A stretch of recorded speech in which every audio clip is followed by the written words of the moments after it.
عروض الفروسية التقليدية في محاكاة الهجوم والإقدام في ساحة الوغى، لكنها أيضا احتفالية من خلال الصورة. أراد منظمو المهرجان الوطني للفنون التقليدية هنا بشاطئ مدينة بوزنيقة أن يوفقوا لربما على نحو غير مسبوق بين فني التبوريدة والحكي. ما كانش من الامكان ديالنا نديروا مهرجان ونبقاو نعملوا ندوات ولا دروس، حتى واحد ما غيستوعب، حتى واحد يمكن ما قليل اللي غيبغي يتسنت لنا. فقلنا غنوصلوا هذه الثقافه للعموم. كيف؟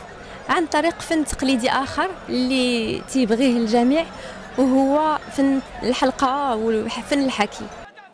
30 سربة من مختلف مناطق المغرب تعيد تشكيل الذاكرة الجماعية المغربية من خلال فن التبوريدة وما تعنيه من قيم الشرف والاحترام والشجاعة ومغالبة الذات والتفوق، على أن تخلد في الذاكرة وتلقن للناشئة من خلال فن الحكي التقليدي.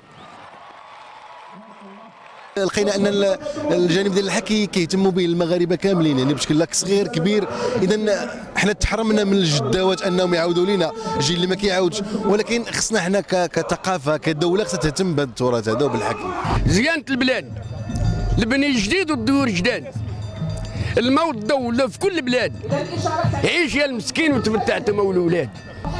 خذين برا وحده الخيام، اركبوا وتمتعوا زيد لقدام.